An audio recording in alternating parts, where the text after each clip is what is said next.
Assalamualaikum warahmatullahi wabarakatuh. Perkenalkan, nama saya Nur Ulfa, NIM channel 21028, Prodi Akuntansi kelas 1B, mata kuliah pengantar perpajakan. Baiklah, tujuan saya membuat video ini adalah untuk menyelesaikan tugas ujian akhir semester saya. Yang pertama adalah jelaskan pengertian pajak, teori pemungutan pajak, dan jenis-jenis pajak. Pengertian pajak adalah kontribusi wajib kepada negara yang terutang oleh orang pribadi atau badan yang bersifat memaksa berdasarkan undang-undang dengan tidak mendapatkan imbalan secara langsung dan digunakan untuk keperluan negara bagi sebesar-besarnya kemakmuran rakyat. Teori pemungutan pajak ada 5. Yang pertama, teori asuransi adalah teori yang diibaratkan seperti membayar premi dalam perusahaan asuransi dengan harapan mendapatkan perlindungan dari kejadian tidak terduga di masa yang akan datang. Premi asuransi harus dibayarkan oleh setiap peserta asuransi. Yang kedua adalah teori kepentingan. Teori kepentingan ini adalah pembagian beban pajak berdasarkan pada kepentingan atau perlindungan masing-masing orang. Oleh karena itu, semakin besar kepentingan seseorang terhadap negara, maka semakin besar pula pajak yang harus dibayar. Dan yang ketiga adalah teori daya pikul. Teori daya pikul adalah beban pajak untuk semua orang harus sama beratnya. Hal ini mengandung bahwa pajak harus dibayarkan sesuai dengan daya pikul masing-masing orang. Dan yang keempat adalah teori bakti. Adalah teori yang sederhana menyatakan bahwa warga negara membayar pajak karena baktinya kepada negara. Teori bakti disebut juga teori kewajiban mutlak. Dan yang kelima adalah teori asas daya beli. Adalah teori ini berpendapat bahwa fungsi pemungutan pajak adalah mengambil daya beli dari rumah tangga masyarakat untuk rumah tangga negara, kemudian menyalurkan kembali ke masyarakat dengan maksud untuk memelihara kehidupan masyarakat dan untuk membawa ke arah tertentu, misal kesejahteraan masyarakat. Selanjutnya, jenis-jenis pajak ada 6. Pertama, pajak penghasilan atau PPh. Pajak PPh adalah pajak yang dikenakan kepada orang pribadi atau badan atas penghasilan yang diterima atau diperoleh dalam suatu tahun pajak. Pajak penghasilan itu dapat berupa keuntungan, usaha gaji, honor, hadiah, dan lain sebagainya. Adapun jenis-jenis pajak PPh sebagai berikut. Yang pertama, PPh pasal 15, yang kedua PPh pasal 19, yang ketiga PPh pasal 21, yang keempat PPh pasal 22, yang kelima PPh pasal 23, yang keenam PPh pasal 24, yang ketujuh PPh pasal 25, yang kedelapan PPh pasal 26, yang kesembilan PPh pasal 29, dan yang ke-10 PPh Pinal pasal 4 ayat 2. Yang kedua, pajak pertambahan nilai dan atau PPN adalah pajak yang dikenakan atas konsumsi barang kena pajak atau jasa kena pajak di dalam daerah pabean atau dalam wilayah Indonesia. Orang pribadi, perusahaan, maupun pemerintah yang mengkonsumsi barang kena pajak atau jasa kena pajak dikenakan PPN. Dan yang selanjutnya, yang ketiga, pajak penjualan atas barang mewah atau PPNBM adalah pajak yang dikenakan atas transaksi barang kena pajak yang tergolong mewah, baik yang diproduksi di dalam negeri maupun di luar negeri.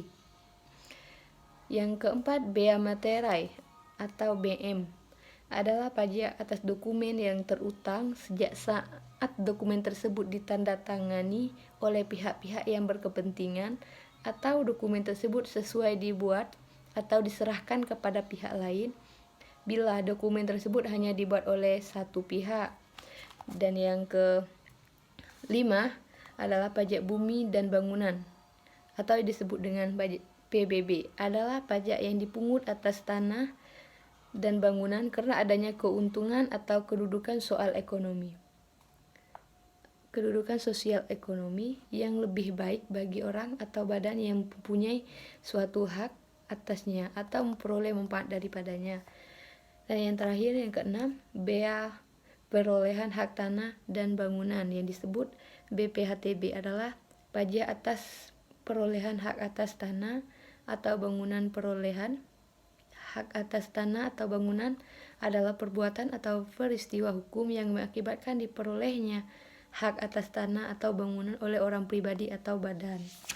Selanjutnya, nomor 2, objek pajak adalah penghasilan, yaitu setiap tambahan kemampuan ekonomis yang diterima atau diperoleh wajib pajak, baik yang berasal dari Indonesia maupun di luar Indonesia, yang dapat dipakai untuk konsumsi atau menambah kekayaan wajib pajak yang bersangkutan. Jelaskan pengertian baik yang berasal dari Indonesia maupun dari luar Indonesia dalam perpajakan Indonesia dengan memberikan contoh aplikasi pelaksanaannya.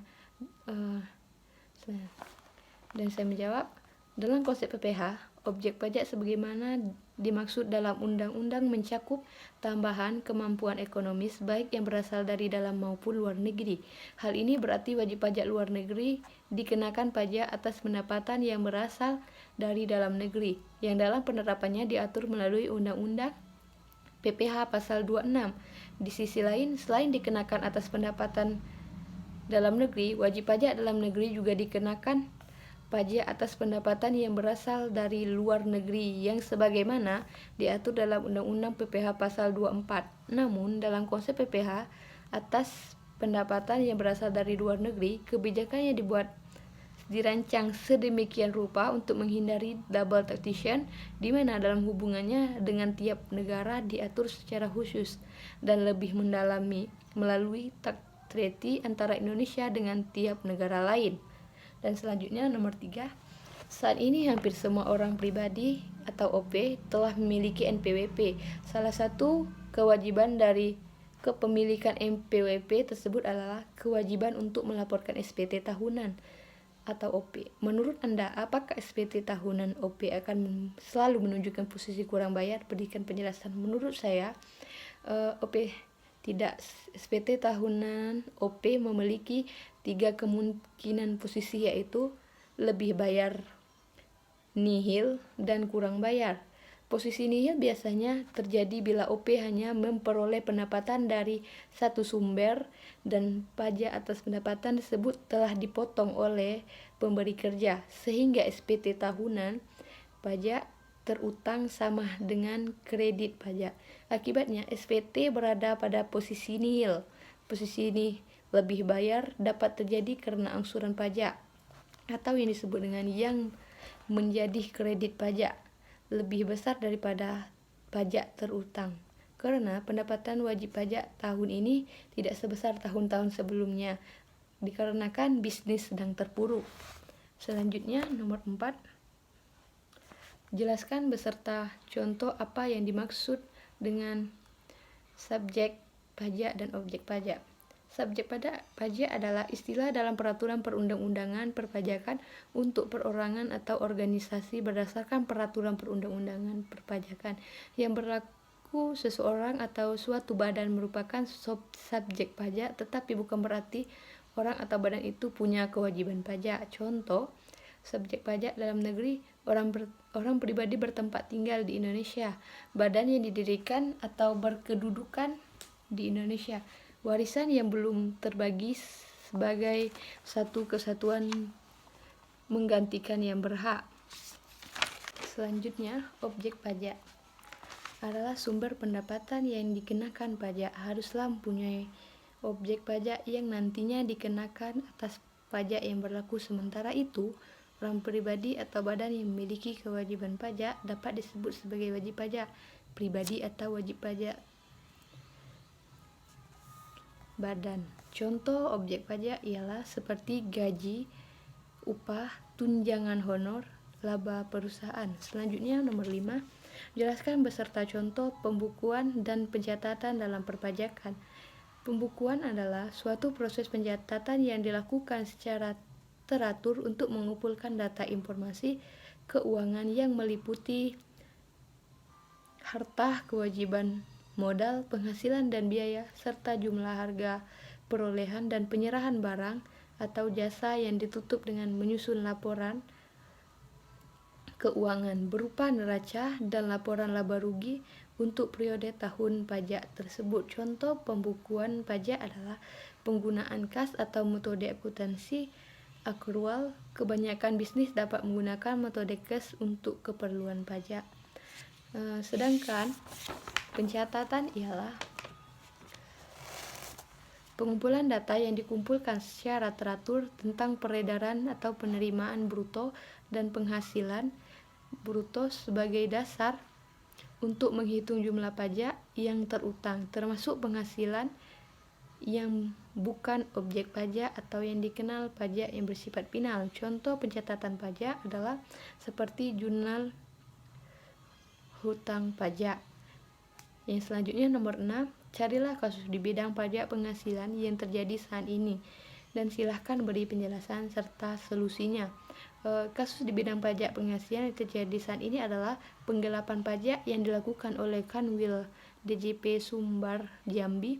Kasus ini dilakukan oleh Kepala Kantor Wilayah Direktorat Jenderal Pajak Sumatera Barat dan Jambi melalui penyidik pegawai negeri sipil untuk melakukan penyerahan tersangka dan menyerahkan barang bukti senilai 2,5 miliar kepada Kejaksaan Tinggi Jambi.